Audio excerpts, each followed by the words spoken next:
ಜಿಲ್ಲೆಯ ವಿವಿಧ ಇಲಾಖೆಯಲ್ಲಿ ಅಧಿಕಾರಿಗಳು ಭ್ರಷ್ಟಾಚಾರ ನಡೆಸುತ್ತಿದ್ದು, ಈ ಬಗ್ಗೆ ಹಲವು ದೂರುಗಳನ್ನು ವಿವಿಧ ಸಂಘಟನೆಗಳು ನೀಡಿದ್ರೂ ಯಾವುದೇ ಪ್ರಯೋಜನ ಆಗದ ಹಿನ್ನೆಲೆಯಲ್ಲಿ ಸಂಘಟನೆಗಳು ಪ್ರತಿಭಟನೆಗಿಳಿದಿದ್ರು.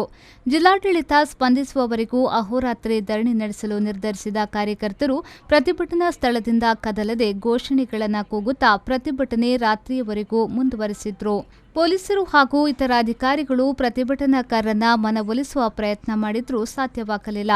ಭಾರೀ ಗಾಳಿ ಮಳೆಯನ್ನ ಲೆಕ್ಕಿಸದೆ ಪಟ್ಟು ಹಿಡಿದು ತಡರಾತ್ರಿಯವರೆಗೂ ಧರಣಿ ಮುಂದುವರೆಸಿದ ಪ್ರತಿಭಟನಾಕಾರರ ಒತ್ತಡಕ್ಕೆ ಮಣಿದು ಕೊನೆಗೆ ಜಿಲ್ಲಾಧಿಕಾರಿಗಳಾದ ಕೂರ್ಮರಾವ್ ಸ್ಥಳಕ್ಕೆ ಬಂದು ಕಾರ್ಯಕರ್ತರ ಮನವಿಯನ್ನ ಸ್ವೀಕರಿಸಿದ್ರು. ಕಾರ್ಯಕರ್ತರ ಮನವಿಯನ್ನ ಸ್ವೀಕರಿಸಿದ ಜಿಲ್ಲಾಧಿಕಾರಿಗಳು ಈಗ ನೀಡಿರುವ ದೂರುಗಳ ಬಗ್ಗೆ ಸಮರ್ಪಕವಾಗಿ ತನಿಖೆ ನಡೆಸಿ ಕ್ರಮ ಕೈಗೊಳ್ಳುವ ಬಗ್ಗೆ ಭರವಸೆಯನ್ನ ನೀಡಿದ್ರು.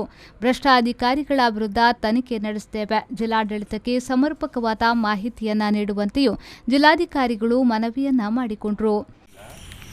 ತಾಲೂಕು ಮಟ್ಟಕ್ಕೆ ನಾವು ಹೋಗೋಣ ಅನ್ನೋ ರೀತಿಯಲ್ಲಿ ನಾನು ತಾಲೂಕಿಗೆ ಕೂಡ ಬರ್ತಾ ಇದ್ದೀನಿ. ಏನೇನು ಸಮಸ್ಯೆಗಳು ಇರ್ತಾ ಇದೆಯಲ್ಲ ತಾಲೂಕು ವೈಸ್ ಕೂಡ ನಾನು ಎಸ್ಪೆಷಲಿ ವೈಯಕ್ತಿಕ ಸಮಸ್ಯೆಗಳಿಗೆ ಅದನ್ನು ಬಗೆಹರಿಸೋ ರೀತಿಯಲ್ಲಿ ಮಾಡೋಣ. ಯಾಕಂದರೆ ಒಂದು ಬಾರಿ ಒಂದು ರೀತಿಯಲ್ಲಿ ವರ್ಷನೂ ಒಂದು ರೀತಿಯಲ್ಲಿ ಇರುತ್ತೆ, ಅಲ್ಲಿ ಹೋಗಿದ್ರೆ ಇನ್ನೊಬ್ಬರು ಇನ್ನೊಂದು ರೀತಿಯಲ್ಲಿ ಇರ್ತಾರೆ. ಎಲ್ಲರಿಗೂ ಸೇರಿಸ್ಕೊಂಡು ಯಾವ ರೀತಿ ಇದೆಯಲ್ಲ, ಪ್ಲಸ್ ನಾವು ಕಾನೂನಾತ್ಮಕವಾಗಿ ನೀವು ಹೇಳ್ತಾ ಇದ್ರಲ್ಲ ಒಂದು ಎಂಕ್ರೋಚ್ಮೆಂಟ್ ರಿಮೂವಲ್ ಇರ್ಬೋದು, ಅವ್ರು ಮಾಡಬೇಕಂತಲೇ ಇರ್ತದೆ. ಸಡನ್ನಾಗಿ ಯಾವುದೋ ಒಂದು ಕೋರ್ಟಲ್ಲಿ ಒಂದು ರೀತಿಯಲ್ಲಿ ಆದೇಶ ಬರುತ್ತೆ, ಅದನ್ನು ಕೂಡ ಗಮನದಲ್ಲಿ ಇಟ್ಕೋಬೇಕು. ಅದನ್ನೆಲ್ಲ ಓವರಾಲ್ ಆಗಿ ನೋಡಿಕೊಂಡು ಮಾಡೋಣ. ಮತ್ತು ಕಂದಾಯ ಇಲಾಖೆ ಹೆಡ್ಡಾಗಿ ಕಿರಣ್ ಗೌರಯ್ಯ, ಲತಾ ಶೆಟ್ಟಿ, ನೀವು ಅವರೊಬ್ಬರ ಬಗ್ಗೆ ನಮ್ಮದೊಂದು ವಿಶೇಷವಾಗಿದ್ರ ಬಗ್ಗೆ ಅಂದರೆ ಕಿರಣ್ ಗೌರಯ್ಯ ಮತ್ತು ಲತಾ ಶೆಟ್ಟಿಯನ್ನು ನೀವು ಯಾವುದೋ ಒಂದು ಕೊಟ್ಟಿದ್ರೆ ನನಗೆ ದಾಖಲೆ ನಾವು ಈಗಲೂ ಕೂಡ ನಿಮ್ಗೆ ಎಲ್ಲರ ಪರವಾಗಿ ಹೇಳ್ತಾ ಇದ್ದೀನಿ. ನೀವು ಕರೆಕ್ಟಾಗಿ ಯಾಕಂದರೆ ಮಾತನಾಡುವುದು ಹೇಳ್ಬೋದು ಈ ರೀತಿ ಆ ರೀತಿ ನನಗೆ ಕರೆಕ್ಟಾಗಿ ಅದಕ್ಕೆ ಸಂಬಂಧಪಟ್ಟ ಹಾಗೆ ಸ್ಟ್ರಾಂಗ್ ದಾಖಲೆ ಫಸ್ಟ್ ನಾನು ಇರ್ತೀನಿ. ಯಾರು ಪ್ರತಿಭಟನೆಯಲ್ಲಿ ದಲಿತ ಸಂಘರ್ಷ ಸಮಿತಿಯ ಶೇಖರ್ ಹಾವಂಜಿ, ಆರ್ಟಿಐ ಸಂಘಟನೆಯ ಸತೀಶ್ ಪೂಜಾರಿ, ಸದಾಶಿವ ಶೆಟ್ಟಿ, ಜಯಕರ್ ನಾಯ್ಕ್, ಸಂಜೀವ್ ನಾಯ್ಕ್, ಕಿರಣ್ ಪೂಜಾರಿ, ರಮೇಶ್, ಕೆಆರ್ಎಸ್ ಪಕ್ಷದ ಅಶೋಕ್ ಕಾಡಬೆಟ್ಟು ಮತ್ತಿತರರು ಪಾಲ್ಗೊಂಡಿದ್ರು. ಇದನ್ನು ನಿಮ್ಮ ಗಮನಕ್ಕೆ ತಂದಿದ್ದೀನಿ. ಏನಂತ ಹೇಳಿದ್ರೆ ಅವರು ಸುಳ್ಳು ಹಿಮ್ಮರ ಪಟ್ಟಿದ್ದಾರೆ. ಯಾರು? ಮಾನ್ಯ ಸದಾಶಿವ ಪ್ರಭು ಅವರು. ನಿಮ್ಮ ದೂರಿನ ಅನ್ವಯವಾಗಿ ಅವರನ್ನು ಇಲ್ಲಿಂದ ವರ್ಗಾವಣೆ ಮಾಡಲಾಗಿದೆ ಅಂತ ನನಗೆ ಹಿಮ್ಮರ ಕೊಡ್ತಾರೆ. ಅವರನ್ನು ಎಲ್ಲೂ ವರ್ಗಾವಣೆ ಮಾಡಲ್ಲ, ಉಡುಪಿ ಜಿಲ್ಲೆಯಲ್ಲಿ ಇಟ್ಕೊಂಡಿದ್ದಾರೆ. ಆದರೂ ಸಂಬಂಧಪಟ್ಟ ಆ ನಂತರ ನಮಗೆ ದಾಖಲೆ ಸಮಿತಿ ನಿಮ್ಮ ಗಮನಕ್ಕೆ ಅದು ಸಂಬಂಧಪಟ್ಟ ಅಧಿಕಾರಿಗಳಿಗೆ ಶಿಕ್ಷೆ ಆಗಬೇಕು ಸರ್. ಅದು ಅಟ್ರಾಸಿಟಿಗೂ ಬರ್ತದೆ. ಅದರಲ್ಲಿ ಸಮಾಜ ಸೋಷಿಯಲ್ ವೆಲ್ಫೇರ್ ಡಿಪಾರ್ಟ್ಮೆಂಟ್ ಅವರು ಕೂಡ ಇನ್ವಾಲ್ವ್ ಆಗಿದ್ದಾರೆ. PWD ಇಂಜಿನಿಯರ್ಗಳು, ಫಾರೆಸ್ಟ್ ಡಿಪಾರ್ಟ್ಮೆಂಟ್ ಎಲ್ಲರೂ ಇದ್ದಾರೆ. ಅದಾದ ನಂತರ ನೆಕ್ಸ್ಟು ಅವರು ಈಗಾಗಲೇ ಸುಮಾರು ಒಂದು 2-3 ಎಕರೆ ಭೂಮಿಯನ್ನು ಅಕ್ರಮವಾಗಿ ಕಬಳಿಸಿರುವಂಥದ್ದು ಬೇನಾಮಿ ಹೆಸರಲ್ಲಿ.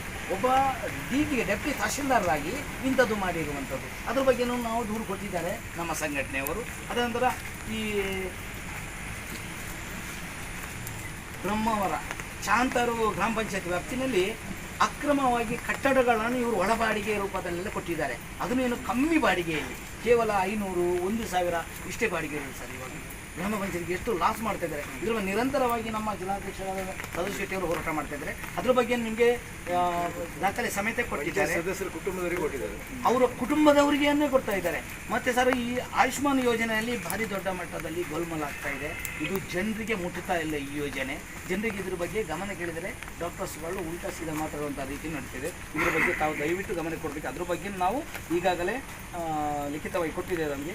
ಮತ್ತು ಜಿಲ್ಲೆಯಲ್ಲಿ ಯಾವುದೇ ಒಂದು ಮಾನ್ಯ ನ್ಯಾಯಾಲಯ ಕೊಡುವಂಥ ಆದೇಶಕ್ಕೆ ಯಾವ ಅಧಿಕಾರಿಗಳು ಸ್ಪಂದಿಸ್ತಾ ಇಲ್ಲ. ನ್ಯಾಯಾಲಯದ ಆದೇಶ ಅವರಿಗೆ ಯಾವ ಲೆಕ್ಕಕ್ಕೂ ಇಲ್ಲ, ಆ ರೀತಿಯಾಗಿ ತಗೊಳ್ತಾ ಇದ್ದಾರೆ. ಅನೇಕ ಅಲ್ಲಿ ಬ್ರಹ್ಮಾವರದಲ್ಲಿ ಬಿಲ್ಡಿಂಗನ್ನು ಡೆಮಾಲಿಷ್ ಮಾಡಲಿಕ್ಕೆ ಕೋರ್ಟ್ ಆರ್ಡರ್ ಆಗಿತ್ತು, ಅದನ್ನು ಇವತ್ತಿಗೂ ಉಳಿಸ್ಕೊಂಡಿದ್ದಾರೆ. ಅನೇಕ ಕಟ್ಟಡಗಳಿದೆ, ಅದಕ್ಕೂ ನಿರಂತರವಾಗಿ ಇರ್ತಿ ಬಿಲ್ಡಿಂಗ್. ಅದರ ಬಗ್ಗೆ ನಾವು ಹೋರಾಟ ಮಾಡಿದ್ದು. ಹೈಕೋರ್ಟಿನ ಆರ್ಡರ್ ಆದರೂ ಕೂಡ ಇದುವರೆಗೆ ಕ್ರಮ ತಗೊಂಡಿಲ್ಲ.